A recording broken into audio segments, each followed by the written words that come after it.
प्रफुल्ल कुमार राय नागपुरी साहित्य के सितारे। प्रफुल्ल कुमार राय नागपुरी साहित्य के एक चमकते सितारे हैं। उनका जन्म झारखंड की धरती पर हुआ था। राय जी ने अपनी लेखनी से नागपुरी भाषा को नई ऊंचाइयों तक पहुंचाया। वे एक कवि, कहानीकार, नाटककार और निबंधकार थे। राय जी ने नागपुरी भाषा के विकास के लिए अपना पूरा जीवन समर्पित कर दिया। उन्होंने अपनी रचनाओं के माध्यम से नागपुरी संस्कृति और परंपरा को जीवंत किया। उनकी रचनाओं में ग्रामीण जीवन की सुंदरता और संघर्षों का मार्मिक चित्रण मिलता है। राय जी की भाषा सरल और हृदयस्पर्शी होती थी, जो सीधे पाठकों के दिलों तक पहुंचती थी। साहित्य साधना। नागपुरी भाषा के पोषक प्रफुल्ल कुमार राय ने अपनी लेखनी से नागपुरी भाषा को समृद्ध किया। उन्होंने कविता, कहानी, नाटक, निबंध आदि विभिन्न विधाओं में रचनाएं की। उनकी कविताओं में प्रकृति प्रेम, सामाजिक चेतना और मानवीय संवेदनाएं झलकती हैं।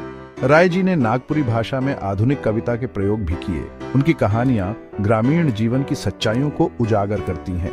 राय जी ने अपने नाटकों के माध्यम से सामाजिक कुरीतियों पर प्रहार किया। उन्होंने नागपुरी भाषा में आलोचना और निबंध लेखन को भी प्रोत्साहित किया। डहर से झिनगी तक राय की रचनाएं। प्रफुल्ल कुमार राय की प्रमुख कृतियों में डहर और शंकर घोटेक झिनगी का विशेष स्थान है। डहर उनकी एक महत्वपूर्ण कविता संग्रह है, जिसमें उनकी प्रकृति प्रेम और मानवीय संवेदनाओं का सुंदर चित्रण मिलता है। शंकर घोटेक झिनगी उनका प्रसिद्ध उपन्यास है, जो नागपुरी समाज की परिवर्तनशील तस्वीर पेश करता है। इसके अलावा जितवा, बिरसा मुंडा, नागपुरी लोकगीत आदि उनकी अन्य उल्लेखनीय रचनाएं वो हैं। राय जी की रचनाओं का कई भारतीय भाषाओं में अनुवाद हुआ है, जिससे उन्हें राष्ट्रीय स्तर पर पहचान मिली है। बहुमुखी प्रतिभा, एक विलक्षण व्यक्तित्व।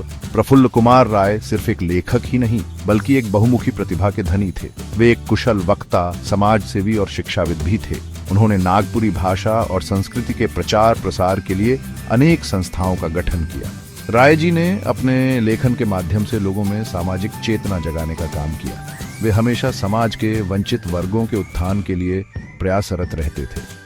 राय जी का मानना था कि शिक्षा ही समाज में बदलाव ला सकती है। उन्होंने अपना पूरा जीवन नागपुरी भाषा और संस्कृति की सेवा में समर्पित कर दिया।